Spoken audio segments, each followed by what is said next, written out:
নমস্কাৰ স্বাগতম জনাইছো লাইভ আৱাৰলৈ ষ্টুডিঅ'ত প্ৰস্মিতা গোস্বামী আৰম্ভণিত এক ব্ৰেকিং নিউজ আজি মেডিকেল বোৰ্ডে পৰীক্ষা কৰিব ৰাজকন্যা বৰুৱাৰ স্বাস্থ্য জিএনআৰচিলৈ গৈ ৰাজকন্যাৰ স্বাস্থ্য পৰীক্ষা কৰিব মেডিকেল বোৰ্ডে বৰ্তমান জিএনআৰচিত চিকিৎসাধীন হৈ আছে ৰাজকন্যা বৰুৱা ৰাজকন্যাক দিছপুৰ থানাত হাজিৰ হোৱাৰ নিৰ্দেশ দিছিল আৰক্ষীয়ে অসুস্থতাৰ দুহাই দি থানাত হাজিৰ হোৱা নাই ৰাজকন্যা দুসপ্তাহৰ সময় বিচাৰি আবেদন ৰাজকন্যাৰ মাতৃৰ ৰাজপথত কৰ্মৰত পিডব্লিউডি শ্ৰমিকক খুন্দিয়াই জিএনআৰচিত সোমাই আছে ৰাজকন্যা বৰুৱা আৰু আজি মেডিকেল বোৰ্ডে পৰীক্ষা কৰিব ৰাজকন্যা বৰুৱাৰ স্বাস্থ্য যেহেতু তেওঁ নিজে অসুস্থতাৰ দুহাই দি বৰ্তমান চিকিৎসাধীন হৈ আছে কিন্তু কিমান দূৰ সত্য এই তথ্য সেয়া নিজে পৰীক্ষা কৰিব আজি মেডিকেল বোৰ্ডে এটা টিম যাব আজি জিএনআৰচিলৈ গৈ ৰাজকন্যাৰ স্বাস্থ্য পৰীক্ষা কৰিব মেডিকেল বোৰ্ডে বৰ্তমান জিএনআৰচিত চিকিৎসাধীন হৈ আছে মূৰত কিছু আঘাত পাইছে ৰাজকন্যাক দিছপুৰ থানাত হাজিৰ হোৱাৰ নিৰ্দেশ দিছিল আৰক্ষীয়ে কিন্তু অসুস্থতা দুহাই দি দুটা সপ্তাহৰ সময়সীমা বিচাৰিছে আবেদন কৰিছে ৰাজকন্যাৰ মাতৃয়ে দুটা সপ্তাহ তেওঁলোকে সময় বিচাৰিছে পুনৰ তাত উপস্থিত হোৱাৰ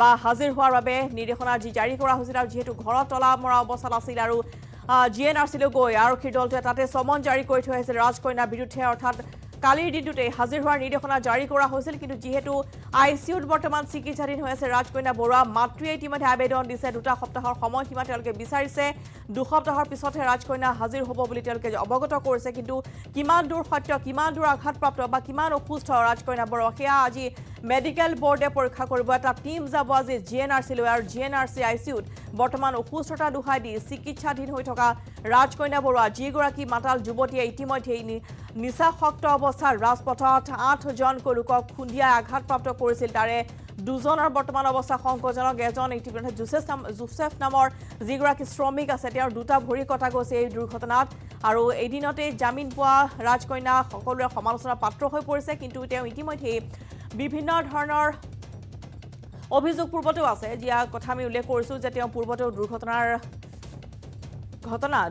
পূৰ্বেও তেওঁ সংঘটিত কৰিছে তাৰ পিছতো কেনেদৰে লাইসেন্স কেনসেল নোহোৱাকৈ এগৰাকী ৰাজকন্যা পুনৰ গুৱাহাটী মহানগৰী ৰাজপথত দণ্ডপাই আছে সেয়া এক ডাঙৰ প্ৰশ্ন আৰু ইতিমধ্যে আমি জনাইছো যে ৰাজপথত কৰ্মৰত পিডব্লিউডি শ্ৰমিকক খুন্দিয়াই জিএনআৰচিত সোমাই থকা ৰাজকন্যাক আজি মেডিকেল বোৰ্ডৰ এটা টিমে পৰীক্ষা কৰিব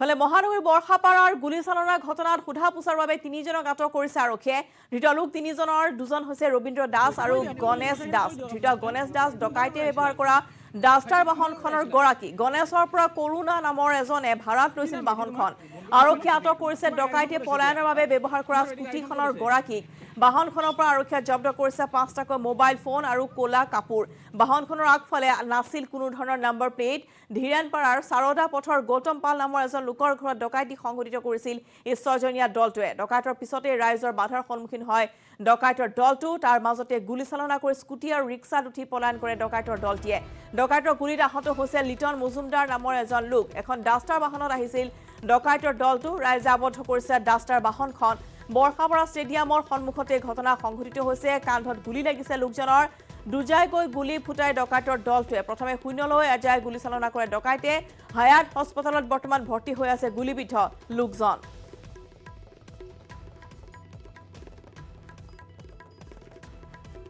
গুলীচালনা ঘটনা মহানগৰীৰ বৰখাপাৰাত আৰু যেহেতু আমি জনাইছো যে তিনিজনক ইতিমধ্যে আৰক্ষীয়ে সোধা পোছাৰ বাবে আটক কৰিছে ধৃত লোক তিনিজনৰ দুজন হৈছে ৰবীন্দ্ৰ দাস আৰু এজন গণেশ দাসে ডকাইতে ব্যৱহাৰ কৰা ডাষ্টাৰ বাহনখন ক'ৰ পৰা পাইছিল সেই বাহনখন ইতিমধ্যে গৰাকী গণেশৰ পৰা কৰোণা নামৰ এজনে ভাড়াত লৈছিল এই বাহনখন আৰু ইতিমধ্যে এই ডকাইতে পলায়নৰ বাবে ব্যৱহাৰ কৰা স্কুটিখনৰ গৰাকীৰ বাহনৰ পৰা জব্দ কৰিছে 5টা মোবাইল ফোন আৰু কোলা কাপোৰ যেহেতু ডকাইতে বান্ধি লোকক ভীতিগ্ৰস্ত কৰায় বা কোনো ধৰণৰ ডকাইতি কাণ্ড সংঘটিত কৰে গতিকে 5টা মোবাইল ফোন এই মোবাইল ফোনসমূহ ইতিমধ্যে জব্দ কৰা হৈছে কাৰ সৈতে যোগসূত্ৰ তেওঁলোকৰ আছিল সেয়া নিশ্চয় পোহৰলৈ আহিব কোলা কাপোৰ উদ্ধাৰ কৰা হৈছে বাহনখনৰ আগফালে নাছিল কোনো ধৰণৰ নম্বৰ প্লেট যাতে অনাই ক্ষেত্ৰলৈকে পলায়ন কৰিব পাৰে ঘটনাস্থলীৰ পৰা এই কাৰ্য সংঘটিত কৰাৰ পিছতেই ধীৰেনপাৰাৰ সাৰদা পথৰ গৌতম পাল নামৰ এজন লোকৰ ঘৰত এই ডকাইতি কাণ্ড সংঘটিত কৰিছিল ছজনীয়া ডকাইতৰ দলটোৱে আৰু ডকাইতিৰ পিছতে ৰাইজৰ বাধাৰ সন্মুখীন হয় তাৰ মাজতে গুলীচালনা কৰি স্কুটি আৰু ৰিক্সাত উঠি পলায়ন কৰে ডকাইতৰ দলটোৱে গুলীত আহত হ'ল লিটন মজুমদাৰ নামৰ এজন লোক এখন ডাষ্টাৰ বাহনত আহিছিল ডকাইতৰ দলটো আৰু ইতিমধ্যে ৰাইজে এই ডাষ্টাৰ বাহনখন আবদ্ধ কৰিছে বৰখাপাৰা ষ্টেডিয়ামৰ সন্মুখতে ঘটনা সংঘটিত হৈছে উৎসৱৰ বতৰ তাৰ মাজতে সংঘটিত হৈছে এই গুলীচালনাৰ ঘটনা ডকাইতি কাণ্ড বৰখাপাৰাত সংঘটিত হৈছে আৰু ইতিমধ্যে আৰক্ষীয়ে অনুসন্ধান আৰম্ভ কৰিছে দুজাইকৈ গুলী ফুটাই ডকাইতৰ দলটোৱে অনায়াসে পলায়ন কৰিছে প্ৰথমে শূন্যলৈ এজাই গুলীচালনা কৰিছে ডকাইতে আৰু বৰ্তমান যিগৰাকী ব্যক্তি আঘাতপ্ৰাপ্ত হৈছে তেওঁ হায়াত হস্পিটেলত ভৰ্তি হৈ আছে ডকাইতি হৈছে দাদা ছজনীয়া দল এটা সোমাইছিলে হঠাতে ঘৰত মিস্ত্ৰী কাম কৰি আছিলে গতিকে গেট খোলাই আছিলে আমি ভাবা নাই আৰু হঠাতে দিন দুপৰীয়া ইমান মানুহ ৰাস্তা দি গৈ আছে সেনেকৈ আৰু সোমাই গ'ল আমি মানে একো টাইমে নাপালোঁ একো কৰিবলৈ বুজিবলৈ ঘৰৰ ভিতৰত সোমাই দৰ্জা বন্ধ কৰি দিলে পিষ্টল উলিয়ালে বহিব দিছে চকুলো কুকুৰা বান্ধিব চেষ্টা কৰিছে মাৰিব চেষ্টা কৰিছে সেনেকৈ আৰু বাচ্চাটো বহুত কান্দি দিলে কাৰণে সিহঁতে অলপ ওচৰৰ মানুহ চানুহ আহি যাবৰ কাৰণে কেছখিনি আৰু জলদি সামৰিব চেষ্টা কৰিছে আৰু কেইজন লোক আহিছিলে 6জন মানুহ কিবা পিস্তল আনিছিলে নেকি আমাৰ গাৰ গোটেই অলংকাৰ লৈ গ'ল কেছ আছিলে ঘৰত সেইখিনি লৈ গ'ল পইচা পাতি কিমান নিছে গম পাইছে নেকি পইচা পাতি চব ঘৰত আছিলে ভালেমান কেছ আপোনালোক মুখে হাতে বান্ধি লৈছিলে বান্ধি লৈছিলে তাৰপিছত মানে চিঞৰিলে কেইটামান বজাৰ ঘটনা এইটো 4টামান বজাত আৰু পিস্তল আনিছিলে নেকি হয় যিজনক গুলিয়াইছিলে তেওঁ বাধা দিছিলে নেকি নাই তাৰমানে হৈছে কি তেখেতে যেতিয়া ওলাই গৈছে মই লগে লগে দৰ্জাটো মাৰি ৰুমৰ ভিতৰত গৈ খিৰিকীৰ ওচৰতে বহুত চিঞৰিছোঁ ডকাইত বুলি তেতিয়া ওচৰৰ মানুহখিনি গম পায় মানুহখিনি ধৰিব গৈছিলে কোনোবা ল'ৰা এজন ধৰিছিলেও ধৰাৰ পিছত মানে সেই ল'ৰাজনক গুলিয়াই দিছে আৰু এক্টিভা লৈ ৰাস্তাতে মানুহ এজন গৈ আছিলে মানুহজনক পিষ্টল দেখুৱাই মানুহজনক নামাই এক্টিভা লৈ গৈছিলে চিনাকি নেকি মানুহকেইজন আপোনালোকৰ কোনোবা নাই এজনকতো দেখিছোঁ বড়ো মানুহ আছিলে এজন বড়ো মানুহ আছিলে তেখেতৰ ফেচ পুৰা দেখিছোঁ এজনক মুখত কাপোৰ বান্ধি আছিলে নাই এজনে প্ৰথমতে কাপোৰ বান্ধা নাই সেইজনক পুৰা ভালকে দেখিছোঁ আৰু বাকীকেইটা কাপোৰ বান্ধা আছিলে মাজে সময়ে খুলিছেও আপোনালোককো বান্ধিছিলে মাক বান্ধিছিলে পিছত যেতিয়া বাচ্চাটো বহুত কান্দিব ওলাইছে তেতিয়া আৰু সিহঁতে এইখিনি টাইম পোৱা নাই আৰু মাক আৰু ভণ্টি हम लोग गेट के पास में था एक आदमी कोई आया और हम लोगों ने देखा गोली का आवाज़ हुआ गोली का आवाज़ सुना तो सामने से देखा तो एक आदमी फिर उधर सामने जाके गेट के पास से उसको दूसरा गोली फायर करके भागा एक आदमी को गोली लग के वहाँ पे गिर गया इधर में देखो गोली का दाग है 2 बुलेट भी मिला बुलेट मिलने से पुलिस को तो दे दिया हमने बाद में हम लोगों ने आया यहाँ पे एक ऑटो ठीक करके उसको एंड ऑटो में डाल के भेज दिया लेकिन पुलिस तुरंत ही आ गया था कॉल किया ओसी को ओसी ने इमीडिएट रिस्पॉन्स किया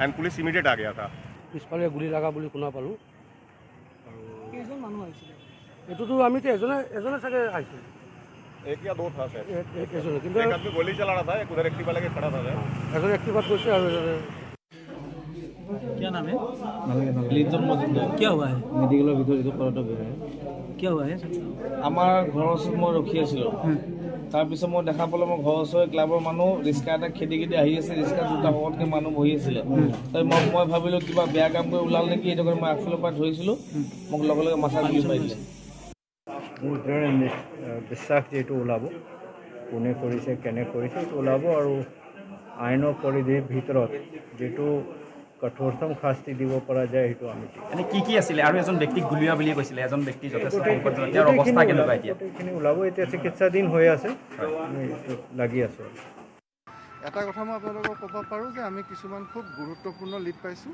আৰু সেই লিডখিনিৰ সহায়ত আমি গোটেই কেছটো ছল্ভ কৰিব খুব সোনকালে ছল্ভ কৰিব পাৰিম বুলি আমি আশা কৰিছোঁ আমি এই মুহূৰ্তত মই একো ক'ব মানে আমি বিশেষ কথা ক'ব পৰা অৱস্থাত নাই কাৰণ আমি এই বস্তুটোৱে আমাক তদন্ত হেম্পাৰ কৰিব কেইবাজনো লোককো এতিয়ালৈকে আনিছোঁ তাৰ ভিতৰত আমি গোটেই কথাখিনি পৰীক্ষা নিৰীক্ষা কৰি চাই এটা সিদ্ধান্ত ল'ম কাৰণ আমি এইটো মানে কাৰোবাক অনা মানেই এৰেষ্ট কৰা নহয় বা কাৰোবাৰ লগত কথা পতা মানে সেয়া জেৰা নহয় এয়া আমি কেছটো ছল্ভ কৰাৰ কাৰণে এটা প্ৰচেষ্টা আমাৰ কথা হ'ল যে কেছটো খুব সোনকালে আৰু শুদ্ধকৈ কেছটো সমাধান হ'ব লাগে আমি খুব সোনকালে আমি আৰক্ষীৰ গুলি নহয় আমি আপোনালোকক যিখিনি কথা ক'ব পাৰিম মই কৈছোঁ ইয়াতকৈ বেছি কথা আপোনালোকেও বিচাৰে যে তদন্তটো খুব ভালকৈ হওক খবৰ আমি দিছে লাইভৰ সময় হৈছে দি সৰবিৰতিৰ উভতি আহিছোঁ বাতৰিৰ মাজলৈ। আজি মহালয়া ধৰাৰ বুকুলৈ আগমন মা দুৰ্গাৰ প্ৰাণ পাই উঠিব দেৱী দুৰ্গাৰ প্ৰতিমাসমূহে। দুৰ্গোৎসৱক লৈ এতিয়া দিনে নিশা ব্যস্ততাৰ অন্ত নাই মৃৎশিল্পীসকলৰ। এই দৃশ্য নুমলীগড়ৰ দৈগ্ৰুং অঞ্চলৰ এখন মৃৎশিল্পীৰ কাৰখানাৰ। আটক ধুনীয়াকৈ সজাই পৰাই তুলিছে দেৱী দুৰ্গাৰ প্ৰতিমাৰ লগতে গণেশ মহিষাসুৰৰ প্ৰতিমাত শেষ পৰশ দিয়া। আজি মহালয়া আৰু আজিৰ দিনতেই দেৱীৰ চকু আজি ৰং তুলিকাৰে অঁকা হয় আৰু সেয়েহে বিশ্বাস অনুসৰি মৃন্ময় মূৰ্তিত শেষ পৰশ দিয়া এতিয়া ব্যস্ত মৃৎশিল্পীসকল। আজিৰ দিনতেই ৰং তুলিকাৰে দেৱীৰ নেত্ৰ আজি অংকন কৰিব মৃৎশিল্পীসকলে আৰু য'ত আজি দেখিবলৈ পোৱা গৈছে যিসকল দিনে নিশা ব্যস্ত হৈ পৰিছে তেওঁলোকৰ আজিৰ দিনটোৰ পৰাই মহালয়াৰ পৰাই ব্যস্ততাৰ কিছু অন্ত পৰাৰ সম্ভাৱনা, যিহেতু আজিৰ দিনটোতেই ইতিমধ্যে তেওঁলোকে মহিষাসুৰৰ প্ৰতিমাত আৰু দুৰ্গা প্ৰতিমাৰ লগতে গণেশ মহিষাসুৰৰ প্ৰতিমাত শেষ পৰশ দিব। আমি আগবঢ়াইছোঁ এই সন্দৰ্ভত প্ৰণৱ শইকীয়াৰ এক ৰিপৰ্ট। হয়, মই বৰ্তমান উপস্থিত আছোঁ নুমলীগড়ৰ কাষৰীয়া দৈগুঙৰ এখন মৃৎশিল্পীৰ কাৰখানাত আৰু এই কাৰখানাত দেখিবলৈ পোৱা গৈছে আজি যিহেতু মহালয়া আৰু মহালয়াৰ দিনা দেখিবলৈ পোৱা গৈছে মৃৎশিল্পীসকলৰ ব্যাপক ব্যস্ততা। তেওঁলোকে যি দুৰ্গাৰ প্ৰতিমা সেই দুৰ্গাৰ প্ৰতিমাত শেষ পৰশ দিয়াত ব্যস্ত হৈছে। মই কেমেৰা পাৰ্চনক দেখুৱাবলৈ অনুৰোধ কৰিম প্ৰথমে সেইসমূহ দৃশ্য। আজি যিহেতু মহালয়া আৰু মহালয়াৰ দিনাও এইসকল শিল্পীক দেখা পোৱা গৈছে তেওঁলোকে যিসমূহ দুৰ্গাৰ প্ৰতিমা সেই প্ৰতিমাসমূহত আচলতে শেষ পৰশ দিয়াত ব্যস্ত হৈ পৰিছে। দাদা কি ক'ব আজি মহালয়াৰ দিনা কেনেকুৱা? হয়, আজি ৰাতিপুৱা মহালয়া, আজি আপোনাৰ চকু দিয়া হয়। আজিৰ পৰা মানে আমাৰ চকু দিয়া ষ্টাৰ্ট কৰোঁ। আজি চকু দি আৰু মানে মিয়া দিনালৈকে আৰু চকু দান দিয়া হয়। এইবাৰ আপোনালোকৰ কেনেকুৱা লাগিছে? এইবাৰ যিহেতু যোৱাটো বৰ্ষত দুৰ্গা উৎসৱ নহ'লে এইবাৰ দেখা পোৱা গৈছে ব্যাপক উৎসাহেৰে আপোনালোকৰ কামত ব্যস্ত হৈ গৈছে। এইবাৰ কেনেকুৱা দেখা পোৱা গৈছে? এইবছৰ ভাল লাগিছে। আপোনাৰ এইবছৰ পূজা হৈছে যে যোৱা বছৰ আমাৰ পূজা নহ'ল, মানে কি ক'ম আৰু চলিবলৈ বহুত দিগদাৰ হ'ল আৰু এইবছৰ পূজা হৈছে কাৰণে ভাল লাগিছে আৰু। এইবাৰ কিমানমান আপোনালোকৰ অৰ্ডাৰ কিমান আছে? মোৰ 15 জন আছে। হয়, নিশ্চয়কৈ এনেদৰে যোৱাটো বৰ্ষত যিহেতু ক'ভিড সৃষ্ট পৰিৱেশৰ বাবে দুৰ্গোৎসৱ পালন কৰিব নোৱাৰিলে ৰাজ্যবাসী, আৰু এইবাৰ দেখিবলৈ পোৱা গৈছে তেওঁলোকে দুগুণ উৎসাহেৰে তেওঁলোকে যিসকল মৃৎশিল্পী আছে সেই শিল্পীসকলে আচলতে প্ৰতিমা নিৰ্মাণ কৰি আছে। মই কেমেৰা পাৰ্চনক সেইসমূহ দৃশ্য দেখুৱাবলৈ ক'ম। যিহেতু আজি মহালয়া আৰু মহালয়াৰ দিনা তেওঁলোকে চকু দান দিছে, চকু অংকন কৰিছে তেওঁলোকে। আৰু মই পোনে পোনে মোৰ লগত এজন আৰু ভাইটি আছে, মই পোনে পোনে কথা পাতিব বিচাৰিম তেওঁৰ লগত। ভাইটি কি ক'বা, আজি কেনেকুৱা লাগিছে? আজি ভাল লাগিছে মহালয়া, আজি দিনটো আজি নৱৰাত্ৰি পূজা, দুৰ্গা পূজাৰ আজি নৱৰাত্ৰি মানে আপোনাৰ আৰম্ভণি আজিৰ পৰা ভাল লাগিছে। আৰু কেনেকুৱাকৈ কাম কৰিছে? আজি কিমানমান মূৰ্তি তোমালোকৰ এতিয়া প্ৰস্তুত হ'ব? প্ৰতিমা কিমানমান প্ৰস্তুত হ'ব? প্ৰতিমা আপোনাৰ 15 জনা। কাম কৰি ভাল লাগিছে। আপোনাৰ যোৱা বছৰতকৈ এবাৰ মানে কি আপোনাৰ ভাল লাগিছে। যোৱা বছৰটো এনেই পূজা পাতল নহ'লেই, তেনেকৈ আপোনাৰ হেৰিও হ'ল ক'ভিড-19ৰ কাৰণে আপোনাৰ পূজাও নহ'লগৈ ইমান এটা, আৰু আমাৰ মনটো ভাল লগা নাছিলে। এইবাৰ মনটো ভাল লাগিছে, কাম কৰিয়ে ভাল লাগিছে যে পূজা হ'ব বুলি। আৰু এনেদৰে আচলতে ৰাজ্যৰ সমান্তৰালভাৱে নুমলীগড়তো দেখা পোৱা গৈছে যি হেঁপাহৰ দুৰ্গোৎসৱ, সেই দুৰ্গোৎসৱক লৈ এতিয়া ব্যাপক প্ৰস্তুতি দেখিবলৈ পোৱা গৈছে। দিনে নিশাই মৃৎশিল্পীসকল ব্যস্ত হৈ পৰিছে এতিয়া এই প্ৰতিমা বনোৱা কাৰখানাত। আৰু মহালয়াৰ দিনাখনৰ পৰা এতিয়া চাৰিওফালে দেখিবলৈ পোৱা গৈছে দুৰ্গা পূজাৰ ব্যাপক প্ৰস্তুতি। গোৱালপাৰাতো দেখা গৈছে একেই পৰিৱেশ। গোৱালপাৰাৰ চাৰিওফালে দুৰ্গা পূজাৰ প্ৰস্তুতি চলিছে। গোৱালপাৰা চহৰৰ পূজা মণ্ডপৰ দৃশ্য আমি দেখুৱাম আপোনালোকক। চক বজাৰৰ স্থানীয় যুৱকসকলে দিনে নিশাই কৈলাশ ধামৰ আকৃতিত পূজা মণ্ডপ প্ৰস্তুত কৰাত ব্যস্ত হৈ পৰা দেখিবলৈ পোৱা গৈছে। আগবঢ়াইছোঁ এইখনৰ পৰা ৰিংকু দাসৰ ৰিপৰ্ট। আৰু এই মুহূৰ্তত মই উপস্থিত আছোঁ গোৱালপাৰা চহৰৰ মাছমজিয়া যি চক বজাৰ। এই চক বজাৰত প্ৰতিবাৰে দেখা যায় এক ব্যতিক্ৰমী ৰূপত পূজা মণ্ডপ বনাই পেলাই ৰাইজক আকৰ্ষিত কৰিবলৈ চেষ্টা কৰে। এইবাৰো তাৰ একে দৃশ্য নিউজ 18 অসম দৰ্শক দেখুৱাইছোঁ যি কৈলাশ ধামৰ ওপৰত তেওঁলোকে এইবাৰ যি পূজা মণ্ডপ বনাইছে। আৰু প্ৰতি বছৰে দেখা যায় এই চক বজাৰ পূজা বুলি ক'লে এক ব্যতিক্ৰমী ৰূপ আছে। প্ৰতিবাৰে ইয়াৰ স্থানীয় লোকসকলে তেওঁলোকে নিজ হাতেৰে এনেধৰণৰ আটক ধুনীয়াকৈ যি পূজা মণ্ডপ বনাই। এইবাৰ দেখা গৈছে কৈলাশ ধামৰ ওপৰত তেওঁলোকে এইবাৰ যি দুৰ্গাৰ মণ্ডপ বনাইছে। মোৰ লগত স্থানীয় লোক আছে, পোনে পোনে জানিব বিচাৰিম। দাদা কেনেকুৱা আপোনালোকৰ পূজাটো আহি পালে, আজি হ'ল মহালয়া, কেনেকুৱা প্ৰস্তুতি কেনেকুৱা? প্ৰথমতে কাম মোটামুটি ভালে চলি আছে। যোৱা দুদিনৰ বৰষুণৰ কাৰণে অলপ অসুবিধা হৈছিলে। আৰু এই বিশেষ আমাৰ যোনে মণ্ডপ তৈয়াৰী কৰে তেওঁৰ নাম হ'ল পবিত্ৰ কুমাৰ দাস। স্থানীয় লোকসকলে প্ৰতিবাৰে হয় হয়, প্ৰতিবাৰে স্থানীয় লোক। এইবাৰ কি আৰ্হিটো কি আপোনাৰ কি এইটো এটা কৈলাশৰ ওপৰতে বনাই আছে ধামটো, আৰু এইবিলাক দেখিছে আপোনালোকে কেনেকুৱা বনাই আছে। ধন্যবাদ। এই আছিল গোৱালপাৰা চহৰৰ চক বজাৰৰ দুৰ্গা পূজা মণ্ডপৰ পৰা দেখুৱাই আছোঁ, কিয়নো পূজালৈ মাজত মাত্ৰ আৰু কেইটামান দিন বাকী। পূজাৰ প্ৰাকখনত এই পূজা মণ্ডপটো তেওঁলোকে সাজি উলিয়াব লাগিব, তাৰ বাবে দেখা গৈছে দিনে নিশাই ইয়াত ব্যস্ত হৈ পৰিছে ইয়াৰ স্থানীয় লোকসকলে। এইবাৰ দেখা গৈছে যে কৈলাশ ধামৰ ওপৰত তেওঁলোকে এইবাৰ পূজা মণ্ডপ তৈয়াৰ কৰিছে, আৰু চক বজাৰ পূজা বুলি ক'লে এক ব্যতিক্ৰম ৰূপ আছে। এবাৰ হ'লেও যি চক বজাৰৰ এই পূজাখনত ইতিমধ্যে আহি পেলাই যি মাৰ আশীক লৈ আমি দেখুৱাই নিউজ 18 অসম দৰক পোনপটীয়াকৈ দেখুৱাই আছোঁ। কিন্তু ভিতৰৰ পৰিৱেশ আমি দেখুৱাবলৈ চেষ্টা কৰিম। মূলত ইয়াত স্থানীয় লোক আছে, তাৰ আপোনাৰ তাত আহিছোঁ, দেখা পাই যে চক বজাৰ পূজা বুলি ক'লে এক ব্যতিক্ৰম ৰূপ আছে। আপোনালোকে এইবাৰ কি বনাইছে, আপোনালোকৰ প্ৰস্তুতি কেনেকুৱা? এইবাৰ শিৱক লৈ কৰিছোঁ, মানে কৈলাশ ধামৰ অলপ আকৃতিতে লৈছোঁ, আৰু কাম চলি আছে। মাজে দুদিন বৰষুণ গ'ল, অলপ কাম কম হ'লে সেইকাৰণে। বাকী স্থানীয় লোকসকলে কৰে ইয়াত স্থানীয় স্থানীয় গোটেইখিনি আমাৰ কমিটিৰে ল'ৰাখিনি কৰোঁ আমি। পুনৰ কৈছোঁ দুৰ্গা পূজালৈ মাজত মাত্ৰ আৰু কেইটামান দিন বাকী। গোৱালপাৰা চক বজাৰত প্ৰতিবাৰে দেখা যায় ইয়াত ব্যতিক্ৰমী ৰূপত পূজা মণ্ডপ তৈয়াৰ কৰে। এইবাৰো দেখা গৈছে কৈলাশ ধামৰ ওপৰত তেওঁলোকে ইয়াৰ স্থানীয় যুৱকসকলে তেওঁলোকে দিনে নিশাই তেওঁলোকে পূজা মণ্ডপ তৈয়াৰ কৰাত ব্যস্ত হৈ পৰিছে, কিয়নো পূজালৈ মাজত মাত্ৰ আৰু কেইটামান দিন বাকী। পূজাৰ প্ৰাকখনতে পূজা মণ্ডপটো সম্পূৰ্ণ কৰিব লাগিব, তাৰ বাবে দেখা গৈছে এনেধৰণৰ ব্যস্ততা। আৰু ইয়াৰ লগতে সমস্যা লাইভ আৰু পাতিয়া বিদায় লোৱাৰ নমস্কাৰ।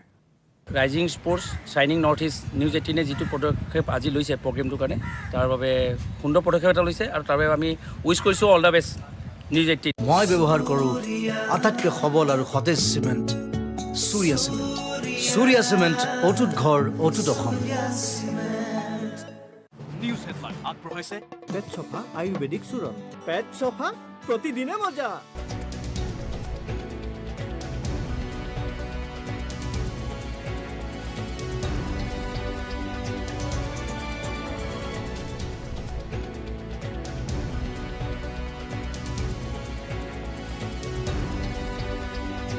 নিউজ হেডলাইন আগবঢ়াইছে পেট চফা আয়ুৰ্বেদিক চূৰণ।